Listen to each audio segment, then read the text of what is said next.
And welcome back to the Filmreelcast. I'm Stuart, your host. We've done it, we're there, we finally reached that goal.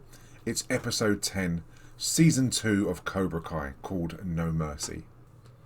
And before we get into this, just remember, click on that subscribe button. If you're new to the channel, click on subscribe, click on the notifications, and leave your comments. I've got The Mandalorian, I've got obviously Cobra Kai season 1, The Shield, and I'm starting to branch out doing other films as well. There's so much to watch, and there's also the audio podcast on all good podcasting platforms called the Filmreelcast, and just look out for that symbol there. Brilliant. Okay, we've reached that milestone, as I said. It's been a long journey, it's been an emotional journey. But let's get on with Cobra Kai, No Mercy, episode 10, season 2. And as you remember from the last episode called Polpo, it was really focused on the head-to-head battles. We've had Dimitri and Eli. We've had Tori and Samantha, who were the main focus. It started off with that montage. Then obviously we've had Miguel and Robbie.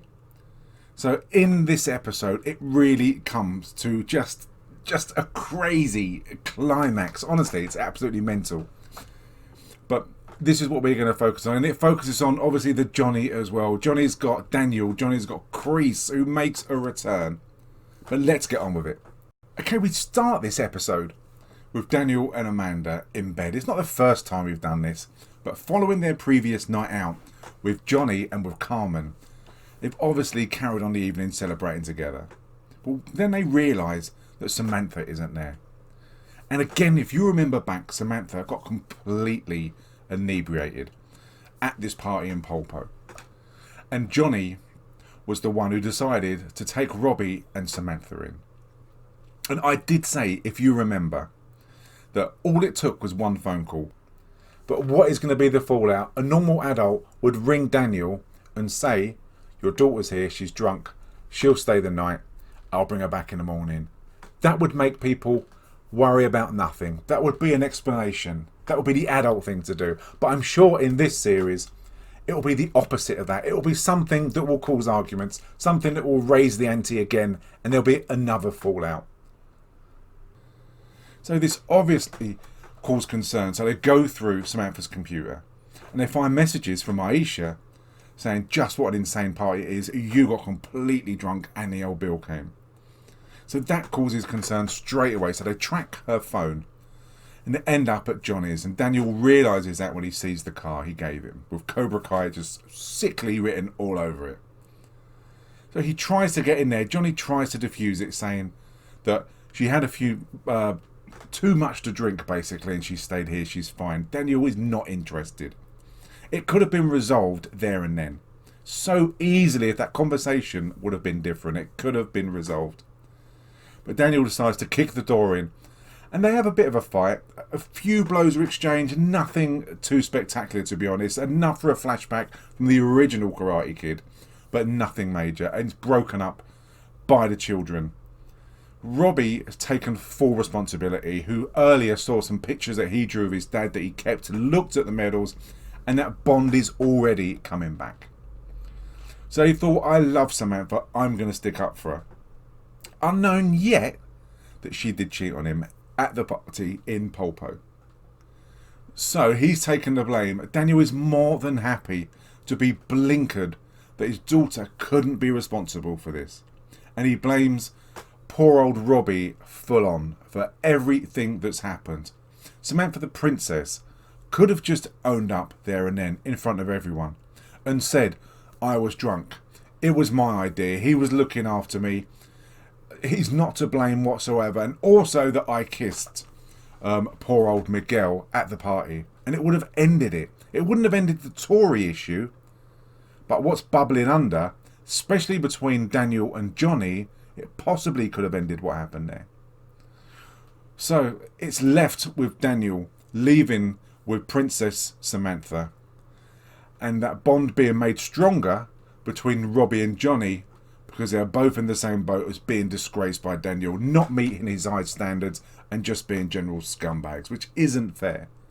So at the moment, Samantha, if you had to pick a goodie or a baddie, you'd have to pick Samantha because she's the catalyst in a way, along with Miguel to a certain extent, but she plays his heartstrings, so Samantha at the moment is the one who's the pantomime baddie. So you see next it's the first day of term at school and all the kids are back again. Samantha's being driven in by Daniel, likewise Robbie with Johnny. So Robbie meets with Samantha in the corridor, and it's interesting because he says to her that Miguel did actually give me the Medal of Honor and that I was wrong what I did. I didn't want your affections to go back over to him.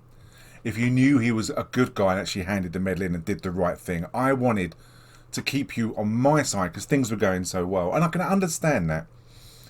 I mean, they're children at the end of the day, and that's what kind of thing that kids do. That's their mentality. So I fully understand why he did it. And just when Samantha is about to say that she kissed Miguel, the bell goes and she doesn't get to make that announcement, that confession that she really wants to make. Would she have ever made it? I mean, what do you think? Let me know. I don't know. She was about to. It looked like she was going to, but would she have ever confessed to doing that? If she would have done, it would have solved a lot more problems and we wouldn't have had that climax that we have at the end of this episode. So whilst they're all in their class, over the tannoy system comes Tori. Samantha LaRusso. You know what you did, and now you're gonna pay for it. I'm coming for you, bitch!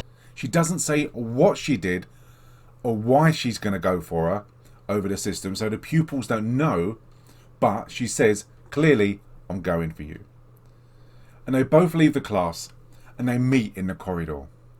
And when they meet, they have this, it's a good fight, and it leads to both karate schools fighting each other. And again, like at the party in Polpo, everyone's got their kind of, their enemy, their mortal enemy that they're fighting against. And it's quite funny. Even the two little geeks have this kind of token gesture fight. But it leads to everyone fighting. It's a crazy fight. It's a mental fight. The camera work is really good. The camera goes through the whole crowd as people are fighting. And you can see them. But the choreography is okay. It's not great. It's not the best, to be honest. And you've got to kind of take into account these are very young actors. They're not stuntmen. They're not martial arts experts. But the choreography is quite funny, as in the reaction to when people are kicked. It's so over-exaggerated. It must be speeded up a few frames as well. But very similar to kind of the Jackie Chan films, like the police story films, of when people are kicked. They're almost kind of ready to fly backwards before they're actually kicked, before that contact's made. And they're kind of like, on their heads, and they're just all over the place. It's really funny to watch. It's great fun, don't get me wrong, but take this with a pinch of salt for what it actually is. But it's a really entertaining fight. But one thing spoils it, and you know who that is. Again, for convenience sake, Stingray. You know I don't like Stingray. Let me know if you like him. Do you like him in this? Is he worth it? Do you find him weird? Do you find him irritating? Let me know. But Stingray conveniently is having a job interview for security. And just the interview itself, the way he's talking, I know it's done for comedy's sake, but it just isn't funny. For me alone, it just isn't funny. I feel sorry for him. And I don't want to feel sorry for him. I want a character I can laugh with. Not laugh at, just laugh with. And I don't like this character. But he gets called upon to start breaking the fights up when they are. And he has his moment of glory. And he walks down the corridor and starts fighting various people. Again, he's an adult assaulting children. It just wouldn't happen. But for entertainment's sake, if you can call it entertainment, he does get involved. My favourite part is when Hawk sees everyone fighting and he says, "It is on!" This is just what he wants. He loves violence. He loves fighting. Any excuse. And seeing everyone having a tear up in the corridor is the perfect excuse for Hawk to start kicking some major ass. So as you can see, the fight is escalating. And even one of the it spurs off into 2 different people or 3 different people, 4 different people fighting each other. Hawk and Dimitri go after each other. And Hawk has this kind of Jack Nicholson, The Shining look on his face when he's hunting Dimitri down going through the corridors. And they get in a foot chase and it ends up in like the big main auditorium. And they have this kind of fight. And it's just doesn't work for me. Because Dimitri, from knowing nothing, plucks up the courage like a true Disney story, does a few blocks and throws Hawk into this trophy display cabinet. It's just unbelievable considering that Hawk was previously kicking so many people's asses at the same time. Think back how well he done in that tournament. And when he was fighting at the shopping centre as well, taking multiple people out. It's just unbelievable. It's like a convenience that Hawk gets taken out by Dimitri, who needs to have his moment. To me, he doesn't need to have his moment. It's going to be a season 3. He can have his moment then. But the fight is escalating. It's going from downstairs to upstairs. There's multiple people fighting on the stairs. Samantha and Tori are fighting, going higher and higher. And they're being followed slowly by Miguel and Robbie, who are also fighting. And it gets to the stage where Samantha is kicked down the stairs and she gets back up and they're fighting, and then Tori pulls out this bracelet that she had on her wrist and uses it as this kind of claw, similar to kind of Enter the Dragon, with this massive spikes coming off her wrist, and she gets Samantha just on the arm. In retaliation to this, Tori gets kicked down the stairs and she is defeated. But up the stairs the fight carries on. You've got Robbie and Miguel really going for it. They're just kicking and punching, doing throws and beating the shit out of each other. And it gets to the stage where Miguel takes Robbie down on the floor, pulling his arm behind his back. And you get that kind of recollection, the callback to where Johnny is telling him to have mercy. That he was at a stage in his life when he wished he would have had mercy. So have mercy. It's not a weakness. It's an option you give to your opponent to have mercy, to be the better person. But in doing so, he lets go of Robbie. And Robbie sees this as a sign of weakness and starts kicking shit out of Miguel. And he kicks him and Miguel falls over the banister. And it's a really good fall for me. Out of all the choreography, all the fighting, seeing Miguel go off this banister is a really good fall. You see him fall back and it's sickening the way he hits that banister. And his back kind of bends and you know he's done some serious damage. Now, thinking about his fall and looking at his fall, I just pulled up my top 4 falls or 5 falls, including this one, from various films that I've watched. The ones that I could just record top of my head. Obviously the first one I could think of, as I'm halfway through reviewing it, is the Amanda Hunsaker fall from the 1987, I believe it is, Lethal Weapon. Her fall is unbelievable, and believe it or not, the crash mat down below was painted with cars, was painted with trees and with the road, to give the opinion of the belief that when she was falling she actually fell onto the road. So she did that stunt herself. She actually fell from that building onto a large crash mat. It's a really good fall. Now number 2, this isn't going in any particular order of favourites, these are just falls that I could just think of, is the famous Hans Gruber from Die Hard. And remember, he didn't know. They said we're going to let go 1, 2, 3, and halfway through the countdown they just let him go. And that's why he's got such a surprised expression on his face, because he didn't expect to fall, and it's a really good fall. You see him fall all the way down, and again it would have been a stuntman, not Alan Rickman, onto the crash mat. But nevertheless, a great, memorable fall. The next one is from RoboCop, the original RoboCop. In my opinion, the best RoboCop. Where Dick gets fired, and he gets shot by Murphy and falls out the window. I like this for 2 reasons. It's a great film, and seeing Dick get shot, getting his comeuppance, getting the justice and falling out the window is classic. But the stop motion is brilliant. It's brilliant in a way because they don't do it anymore, and it looks terrible. His arms are extended like Slender Man and he's falling and it looks crummy, but I love it and I wouldn't want it any other way. And last but not least, Nitty getting getting pushed by Elliot Ness by Kevin Costner in The Untouchables. This is revenge, if you've not seen the film, spoiler, for Sean Connery getting killed. And he decides he's had enough and the justice simply won't do, and to throw him off. And it's a brilliant fall. As you can see, you see him fall, you see him go through the car, and he's dead. It's a great film, and it's a great end scene. So Miguel ends up in hospital. He has severe injuries to his back, to his neck. And it's touch and go whether he will be able to walk again, whether he'll be paralysed. You just don't know. But we do know, because there's a season 3, so we know he's going to be fine. It's just what he wants to do and where he wants to take it from here. But Carmen is understandably very upset. Unfairly, she blames Johnny. And it isn't Johnny's fault. Johnny wanted what's right, and Johnny taught Miguel the right message, and it's not fair, especially after the night they've just had. But that's the way this story is going. It always goes the hard way, the heartbreak way, rather than the easy way and the common sense way that would have actually happened. So Samantha is still playing the princess role. She's still saying it's my fault, but she's saying it only about 50%, meaning it, and they won't take no for an answer. She's always the victim. It's never her fault. She's the one who could have put a stop to this, and I believe that. And because of what she's done, because she didn't tell the truth with regards to kissing Miguel, with regards to staying at Johnny's house and not contacting her parents, that this could have all been avoided. But she comes out the wounded soldier, the victim in all of this.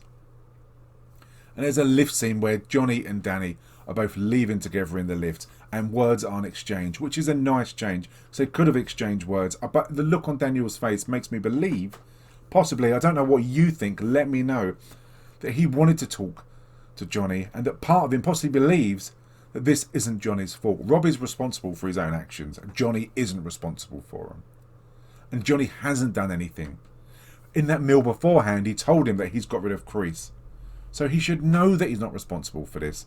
So pushing all the blame onto Johnny, I think, honestly, is quite unfair. So Johnny has now lost Miguel, who he regarded as a son. He's lost him in the way that he's been blamed for what happened. And he's in hospital not knowing what will happen. Robbie has now been given all the responsibility. Admittedly, he kicked Miguel down the stairs and he's responsible for that. He saw red and he's got to accept the consequences of what will happen. What will that be? I don't know. But Johnny then goes back to Cobra Kai with nothing. He's lost Carmen, who he loved, and he's lost potentially Robbie, who could go to prison, and he's lost Miguel in hospital. But the kick in the bollocks of all kicks is this when he walks into Cobra Kai. Class! We have a visitor. The hell do you think you're doing? What does it look like? I'm teaching my students. Your students. It's ridiculous that the students will then stand up. I understand that Kreese has brainwashed them, manipulated them into believing that showing mercy did get Miguel kind of badly injured, possibly paralysed. But that isn't Johnny's fault. As Johnny says, everything he's done for them, and this is the way you repay me. It's a shame he gives up the dojo so quickly and hands it over to Kreese. Kreese, this is predictable. He comes across as his soldier and there's a war going on and all the kids have believed it.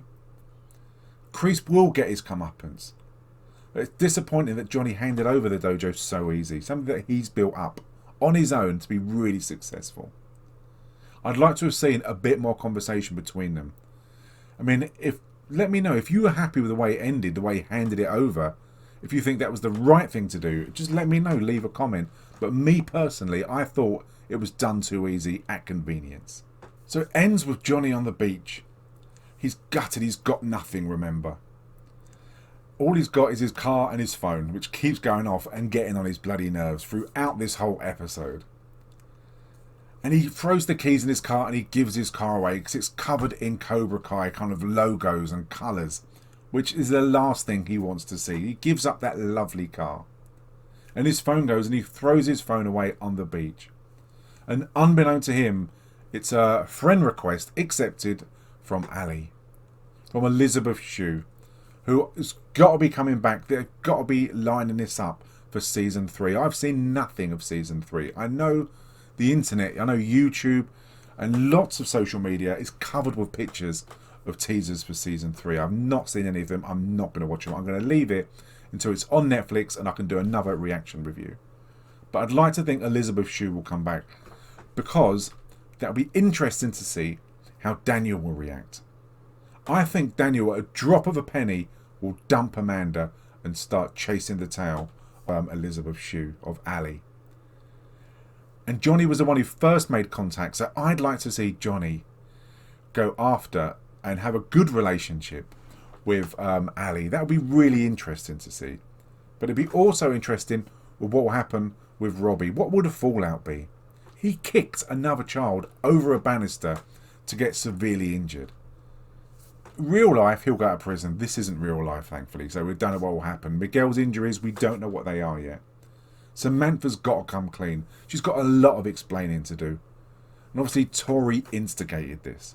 Will we see her back again? She's a driver, a plot driver for a lot of things that will happen. And obviously Hawk. I don't know what will happen. You've got the school of Cobra Kai now under control of Kreese. Will Johnny and Daniel kind of build bridges, mend things, and work together? Will we have 3 karate schools? How will that work? I don't know. Let me know. How do you think it's going to end up and start beginning of season 3? It'll be interesting to see what the dynamics are. Will it be a slow burner as this one was? Or will it kind of get going again with regards to immediate conflict? And what was better? Let me know. Was season 1 better than season 2? Would you have liked to see another end to season 2? Alternative? What would that be? Let me know. But I thought season 2 was good. But I think season 1 was just that bit better for me. I enjoyed the structure of season 1. The pace of season 1 was really good. Season 2 was okay, but it just got a bit stupid. There was too much happening for convenience sake. And I don't know if that was the introduction of Kreese, whether they could have done that differently, or the kind of relationships that were being built between Miguel, Samantha, and Robbie, and then you had Aisha as well in for the throw. Then Tori came in. I don't know whether too much happening, squeezing it into too short a time, affected this. Season 2 was enjoyable, don't get me wrong, but season 1 for me was just that much more special. Okay, that's me whittering on done about this. I hope you enjoyed it. Let me know what you like. Let me know what you don't like. Just click on that subscribe, click on the notifications. Check out the playlist. I've got The Mandalorian, something I am so passionate and I get so excited about. It is brilliant, The Mandalorian. So check out that playlist and check out The Shield as well, which is a fantastic police drama. I'm also going to finish, I promise you I'm going to finish Lethal Weapon. I will do that now Cobra Kai is finished. Okay, I'm Stuart. This is the Filmreelcast and I hope you enjoyed watching and I will see you soon.